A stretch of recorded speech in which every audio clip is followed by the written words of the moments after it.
The chamber of Galactic Command resembled a cathedral carved from glass and iron, a place where hundreds of worlds sent their voices and where humanity, still a junior member, was allotted 3 seats along the outer ring. Above the dais, light refracted from the translucent walls, casting shifting rainbows that made the space feel simultaneously divine and clinical. Ambassador Reyes adjusted her collar as the session began, conscious that she and her companions were being watched not as equals, but as curiosities tolerated for amusement. Beside her sat Colonel Marcus Hale, broad-shouldered, scar running from temple to jaw, a veteran of a dozen terrestrial wars before Earth was dragged into the wider fold of the stars. On his other side perched Lieutenant Aria Voss, younger, leaner, eyes always searching. She was not a diplomat by training, but had been chosen to observe, an emerging tactician, a reminder to command that humanity carried not only history, but potential. When the presiding voice, Admiral Truin of the Veiled Dominion, took the floor, the air seemed to still. His figure, serpentine and glittering with scales polished like obsidian, projected authority. His words, however, carried mockery wrapped in the guise of strategy. "We convene today," he said, "to assess the failed operations along the rimward expanse. Losses are unacceptable, yet in examining the tactical records, I was struck by Earth's persistent clinging to relic traditions.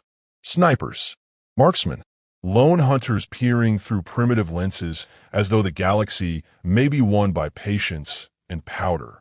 A ripple of laughter coursed through the assembly. Reyes felt heat rise in her chest.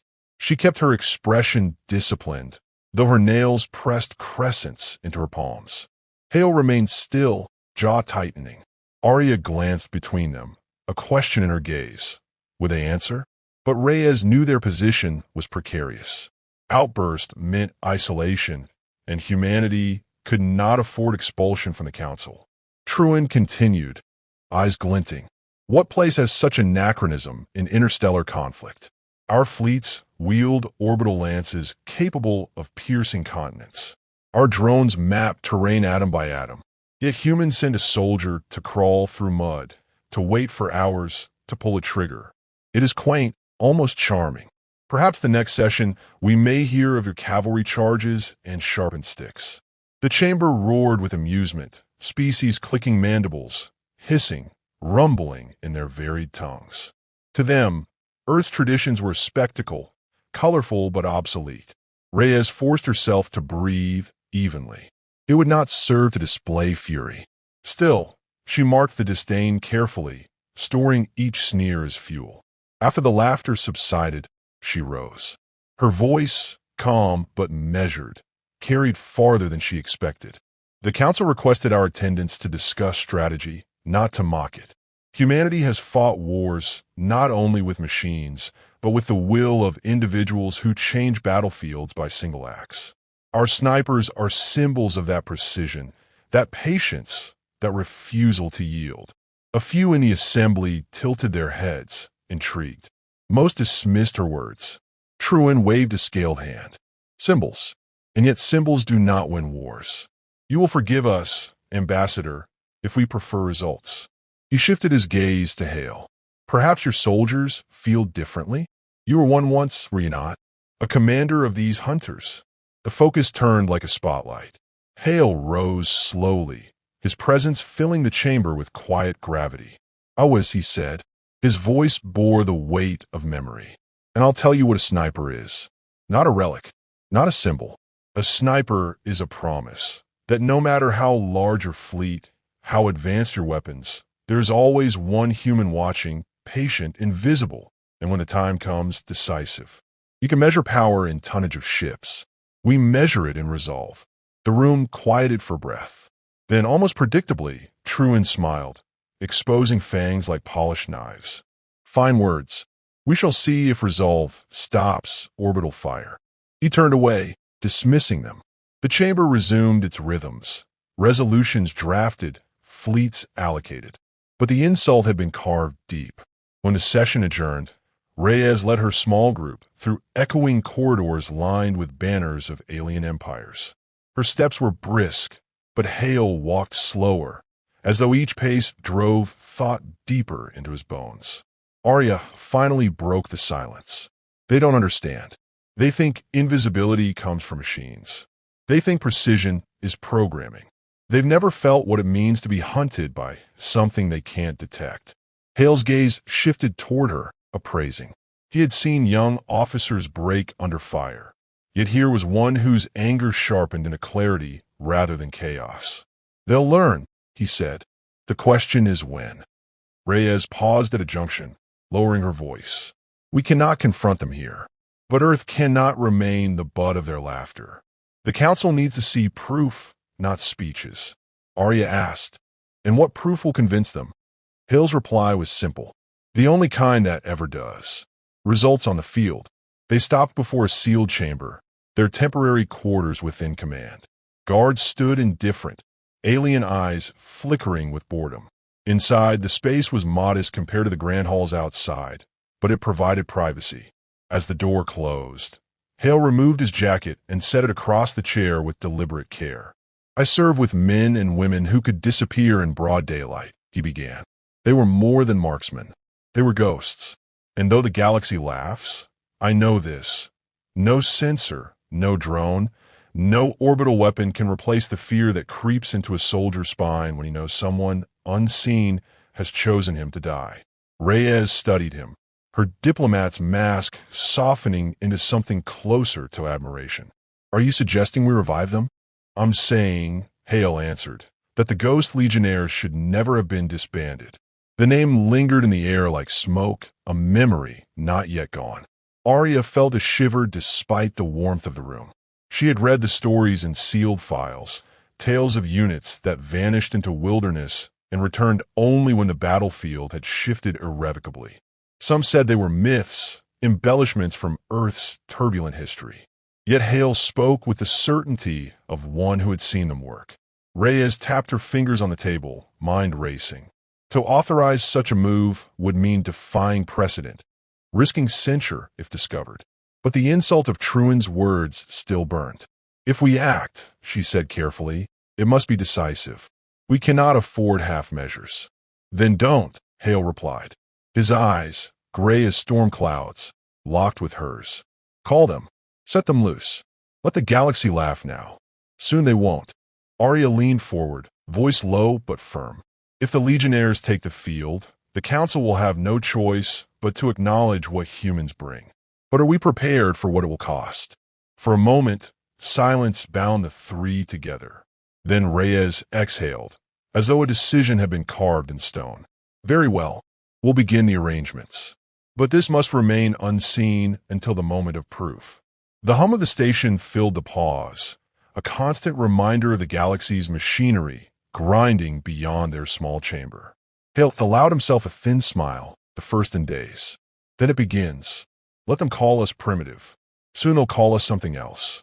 Aria felt anticipation coil within her chest. The galaxy had mocked them. Now the ghosts of Earth would answer. The transport ship cut through the void like a silent spear, its hull coated in matte alloys that absorbed more light than they reflected. Inside its steel womb, the chosen soldiers of Earth sat in rows, each silent, each carrying the weight of expectation and disbelief.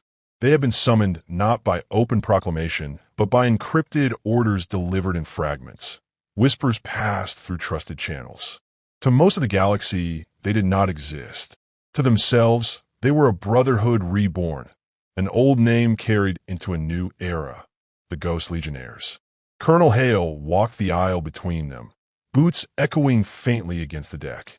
He studied each face with the calm scrutiny of a sculptor examining his work.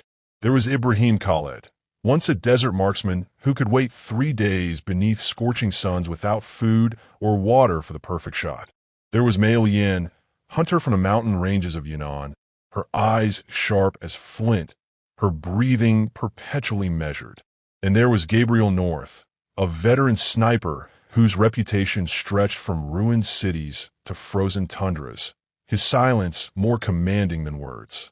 Each bore scars, not only of flesh but of memory, and each had accepted the summons without hesitation. At the rear, Lieutenant Aria Voss observed quietly. She was younger than most, her experience drawn more from simulations and tactical planning than battlefield scars. Yet Hale had insisted she come. He wanted her to see the Legion not as legend, but as living proof of humanity's unyielding art. Aria felt their gazes weigh on her, testing if she was worthy to stand among them. She held her posture firm, masking uncertainty beneath discipline.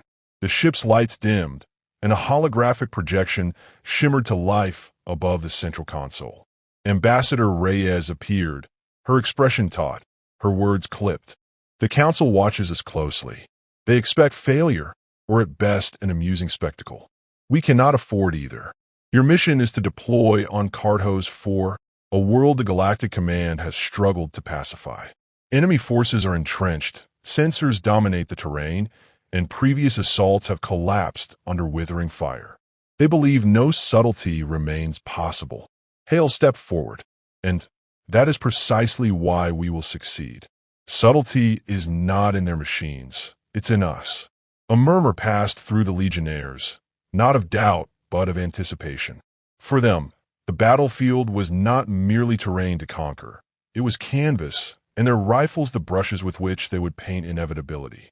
The projection flickered and vanished, leaving only the steady thrum of the ship's engines. Hale addressed his soldiers directly. You've heard their laughter. You know what they think of us, primitive, obsolete, relics clinging to steel and powder. Let them believe it. When we step onto that field, every pull of a trigger will rewrite their mockery into silence. You're not here to prove sniping exists. You are here to remind the galaxy that humans can disappear in a shadow and return only when death demands. Hours later, the ship descended into Carthos IV's upper atmosphere. The world below stretched wide, a tapestry of jagged mountains and broken cities, its skies veiled by clouds thick with ash. Enemy forces, an insurgent coalition resistant even to orbital suppression, had carved fortresses into canyons and ridgelines. Galactic fleets had rained fire upon them, yet they endured, sheltered by terrain and cunning. The Legionnaires saw not hopelessness but opportunity. Deployment was swift. Pods dropped them into scattered zones across the range, each soldier landing alone, separated by kilometers of wilderness. They did not complain nor question. Ghosts worked best when isolated, bound not by constant chatter, but by shared instinct. Their equipment, though modest by galactic standards, had been refined for silence. Rifles adapted to variable gravities, cloaks that bent not light but perception, and comm systems that whispered only when necessary. Aria's pod struck the ground with a jolt that rattled her bones. She emerged into a forest of blackened trees, their branches skeletal against the dim sky. Adjusting her gear, she scanned the horizon, steadying her breath. She was no sniper, but Hale had placed her here to observe, to learn the heartbeat of ghost warfare. The forest answered with silence, broken only by the rustle of wind. For the first time, she understood the weight of patience, the art of waiting not minutes, but days for a single perfect strike. Hale, positioned high along a ridge, surveyed the valley below. Through his scope, he saw enemy convoys weaving along narrow trails, soldiers confident in the protection of their scanners. He smiled faintly, knowing those scanners would fail. Already Khaled had found a perch among shattered boulders, his breathing so controlled it merged with the earth. Mei Yin crawled along a slope, her camouflage so perfect even the dust clung to her like kin. North, as always, had simply vanished. Hale did not bother to search for him. Night fell. The first kill came without announcement. A commander in the enemy camp, armored and surrounded, collapsed with a hole through his helm. No alarm triggered. Sensors found nothing. Another fell, then another, each strike separated by silence long enough to unnerve, short enough to sow panic. By dawn, the enemy had begun firing into shadows, convinced they were surrounded by legions rather than a handful of unseen hunters. Aria recorded everything, her heart racing as she realized the truth. These soldiers did not fight with superior technology, but with a mastery of fear itself. They weaponized patience, turning the enemy's confidence into terror. She remembered Truan's laughter in the council chamber and felt satisfaction bloom.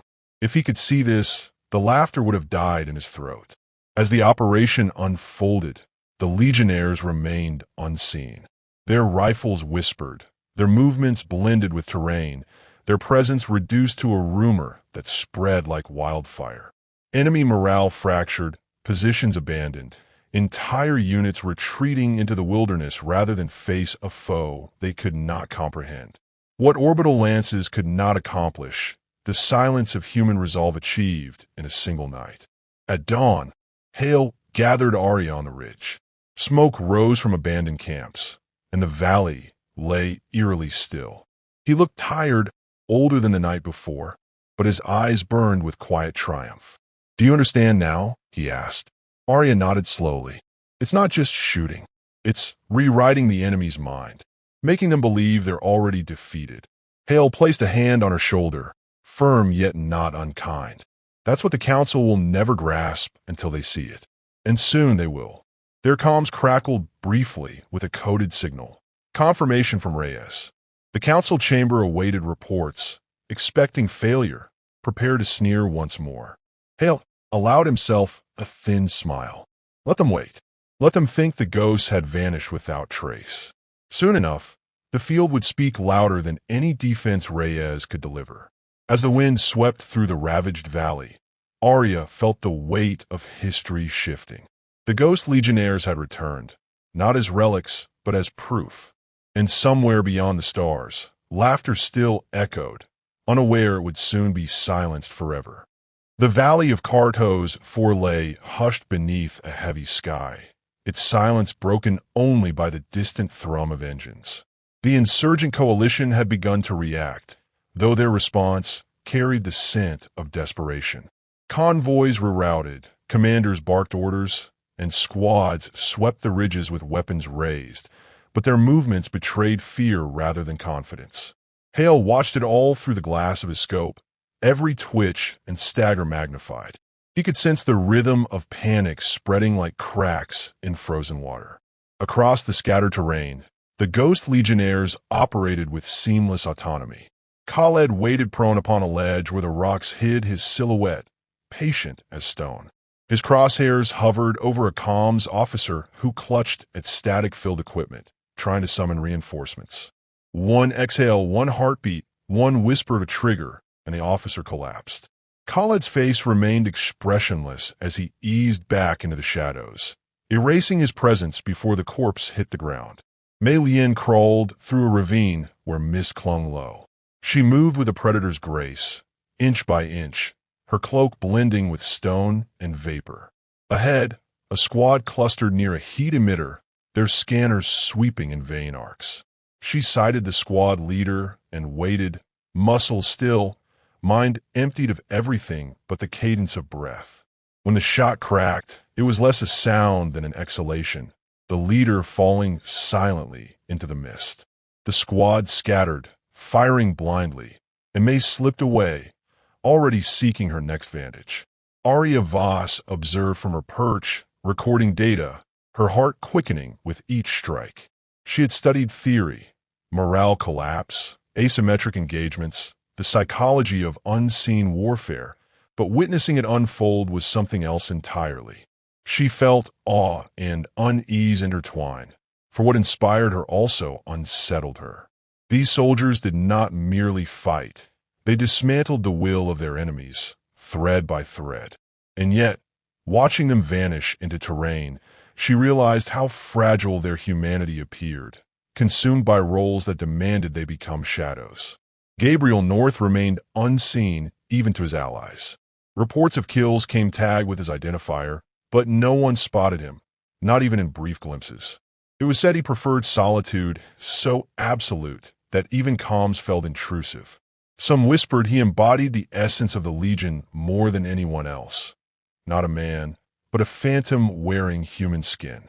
Hale trusted him without question, for when North committed to a field, results followed like gravity. The insurgents retaliated with increasing aggression. Drones fanned out, buzzing like angry insects scanning for heat signatures. Gunships prowled the skies, their engines rattling mountainsides. Yet their advanced technology faltered, confused by decoys the Legion planted, misled by false heat sources, blinded by reflective shards scattered like breadcrumbs. Hale coordinated little. Coordination was unnecessary. Each sniper acted according to instinct refined by endless training, bound together not by orders, but by shared understanding. At dawn, the enemy attempted a counteroffensive, pouring forces into the valley with heavy vehicles. Dust rose in thick columns, engines roaring to project confidence they did not feel. Hale tracked the lead vehicle, a command carrier armored against artillery, but blind to what lay beyond its sensors. He calculated wind, distance, and atmospheric distortion, then squeezed the trigger. The round pierced the viewport, and the vehicle ground to a halt, confusion erupting in its wake. Panic rippled outward. Vehicles collided, soldiers stumbled over one another, and what began as advance collapsed into chaos. From her position, Aria whispered into her recorder, "This is not combat, as the galaxy knows it. This is fear incarnate, stretched over miles, wearing a human face only long enough to vanish again." She stopped, realizing she spoke more to herself than to the device. The insurgent coalition had prided itself on resilience, but resilience crumbled when leaders fell unseen, when every open step invited death. By nightfall, half their camps lay abandoned, smoldering fires left untended. Survivors whispered of cursed terrain, of enemies who walked between shadows. Some fired on their own allies in confusion, mistaking movement for ghosts. Yet for all their success, the Legionnaires felt strain. Khaled's hands trembled slightly as he reloaded, a fatigue born not of exertion, but of relentless stillness. May's eyes stung from hours of unbroken focus, her muscles rigid with tension. Aria sensed it too, the thin line between mastery and self-destruction. To become a ghost demanded surrendering pieces of humanity, and the question lingered of how much one could surrender before nothing remained. On the third night, Hale gathered Aria at a concealed outpost. He offered her ration packs she barely touched, her mind too restless to eat. "They're breaking," she said, staring at the smoldering valley below. "They're cracking," Hale corrected. His tone carried no triumph, only certainty. "Breaking is final. Cracking means they may still harden again. We cannot relent until they collapse completely." She studied him, noting the exhaustion etched into his face, yet also the fire that refused to dim. "Why you? Why this burden?" He considered before answering. "Because someone has to carry it, and because I've seen what happens when humans let others define their worth. The Council will not remember speeches. They will remember this valley and what we do here." Their conversation ended when the comms crackled faintly. A coded signal arrived. Enemy reinforcements were inbound, larger and better equipped. The coalition had called in reserves from hidden strongholds. Aria tensed, but Hale's expression hardened into focus. "Good," he muttered. "The bigger they come, the louder their fall." When dawn broke again, the reinforcements marched with banners raised, their numbers filling the horizon. Yet within the first hour, commanders toppled. Gunship pilots were plucked from skies they thought secure. Communications fell silent, not from jamming, but from bullets placed with surgical precision. The larger the force, the more vulnerable its parts became, and the Legion exploited every seam. Aria witnessed soldiers abandoning their posts, leaders deserting units, cohesion unraveling into rout. She marveled at how a handful of humans had undone an army not with overwhelming power, but with the weight of silence and dread. The contrast between the grand technology of the galaxy and the patient will of Earth's ghosts became undeniable. By the end of the day, the valley belonged not to the insurgents, but to the shadows that haunted them. Fires smoldered, vehicles lay abandoned, and the once defiant coalition scattered into wilderness. The Legionnaires emerged not triumphantly, but carefully, ghosts stepping back into the flesh of soldiers, each carrying the quiet toll of what they had wrought. Hale gathered them beneath the fading sun. His voice was steady, though the lines of fatigue deepened across his face. We are not finished. The Council still laughs beyond these stars. But now we hold proof. Proof bought not by speeches, but by shadows and patience. When the reports reach them, they will see. Aria looked at the faces around her, scarred, weary, yet resolute. She understood then that humanity's strength did not lie in overwhelming numbers or dazzling machines. It lay in stubborn will, in the refusal to vanish even when the galaxy demanded irrelevance. The Ghost Legionnaires had not only taken the field, they had redefined it. The wind carried smoke across the ridge as Hale gave the order to vanish once more. And as the soldiers dissolved back into the landscape, Aria felt the inevitable pull of destiny. The galaxy's laughter would end, but the cost of silence was only beginning to reveal itself. The council chamber gleamed with sterile brilliance, its towering walls reflecting the assembled delegates like a hall of mirrors. Dozens of species had gathered, their voices humming in low conversation as the session convened. Reports from Carthos IV had arrived hours earlier, fragmented and unbelievable. Entire enemy battalions routed, fortified positions abandoned, insurgents scattering into wilderness. Galactic Command had anticipated another failure, another humiliating display of humanity's quaint methods. Instead, they were faced with an enigma. Victory achieved without fleets, without orbital strikes, without the tools they trusted. Ambassador Reyes stood at her place, her posture sharp, eyes unwavering as the presiding officer, Admiral Truin, called the chamber to order. He looked less certain now, though his serpentine face betrayed little. The laughter that had once filled these halls seemed muted, replaced by uneasy murmurs. "We are gathered to review the events of Carthos IV," Truin announced. "The battlefield reports are contested. Human forces claim victory, yet the data lacks clarity. Perhaps the ambassador will enlighten us." Reyes inclined her head and began. "Clarity, Admiral, is precisely what you lack. Not because it does not exist, but because you cannot comprehend it. Carthos IV has been liberated. The insurgents were undone not by overwhelming firepower, but by the resolve of soldiers you mocked as relics. You laughed at the notion of snipers, of patient hunters, and yet their silence succeeded where your fleets failed. A ripple coursed through the assembly. Some scoffed, others leaned forward with intrigue. Truin's eyes narrowed. "We have records of casualties, yes, but no evidence of the method. What you describe sounds more like myth than strategy." From the shadows near the chamber entrance, Hale stepped forward. He wore his uniform without adornment, his scars more visible than his rank. The chamber quieted as he approached the center, his boots echoing against the polished floor. "You want evidence?" His voice carried a steady weight. "Look to your own soldiers. Ask them what it felt like when commanders fell one by one. Ask them how it feels to fire into shadows, praying you're not already chosen. That is the evidence. Fear itself." Delegates exchanged glances, uneasy. Truin bared his fangs in a semblance of a smile. "Fear is not a weapon. Fear is an affliction of the weak." Hale's gaze did not waver. "Fear is the most reliable weapon. It does not run out of ammunition. It does not require resupply. Once sown, it grows on its own." He turned, scanning the chamber. "You rely on machines to fight for you, to make decisions for you. You've forgotten what it means to be hunted by something alive, something determined. That is what humanity brings. Not numbers, not firepower.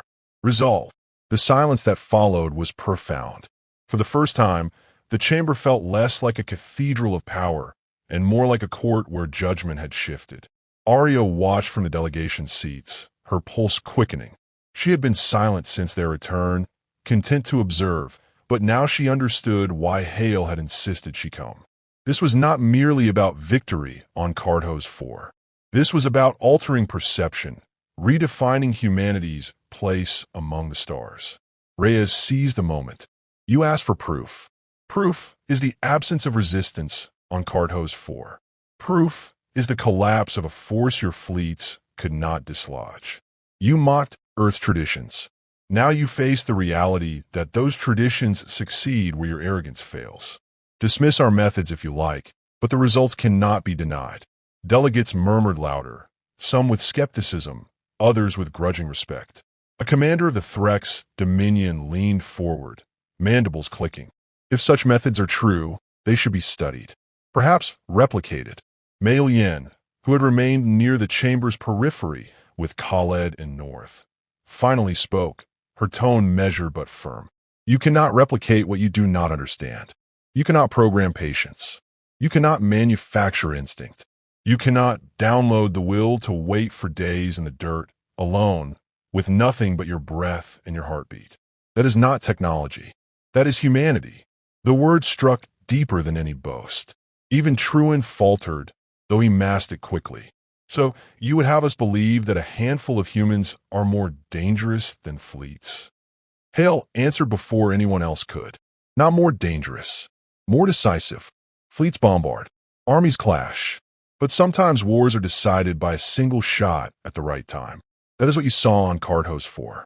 That is what you will see again. The chamber fell silent once more. Delegates shifted uneasily, their eyes betraying a dawning recognition. For all their technology, they had no defense against the invisible, against ghosts. At the session's end, no laughter followed. Instead, whispers trailed the humans as they left the chamber, whispers of fear, respect, and curiosity. The mockery that had once defined them was gone, replaced by something weightier. Later, in the quiet of their quarters, Aria sat with Hale and Reyes. The tension of the day lingered, though victory had been won. Aria broke the silence first. They believe us now, but do they fear us too much? Reyes considered, her diplomat's mind-parsing outcomes. Fear is useful. Fear commands respect, but can also isolate. We must tread carefully. Today, they see us as dangerous. Tomorrow, they may see us as indispensable. That is the balance we must hold. Hale leaned back, weary yet resolute. Let them fear. It means they'll remember us. And when the time comes, they'll think twice before underestimating humans again. Khaled polished his rifle in silence. May adjusted her cloak with meticulous care. North, as always, stood apart, his eyes unreadable. They did not need words. Their presence alone carried the truth of what had been accomplished. Aria felt a strange pride settle within her. She had entered this campaign uncertain of her role, doubting her worth among legends. Yet she had witnessed ghosts in motion, had seen patience weaponized and silence sharpened into a blade. She understood now that her task was not merely to observe, but to ensure the galaxy never forgot what humanity had done here. As they prepared for departure, Hale gave a final order, his tone steady but carrying a note of finality. We remain unseen until we must be seen. That is our way. Let the galaxy whisper. Let them wonder. But when we take the field again, it will not be with fanfare. It will be with silence. The Ghost Legionnaires boarded their transport, shadows slipping into steel. The engines roared to life, carrying them back into the void where legends were born. On Carthos IV, the smoke still rose, testimony to a war fought not with overwhelming power, but with patience and resolve. And in the council's grand halls, the echo of mockery had been replaced by the weight of silence. Silence the galaxy would not soon forget.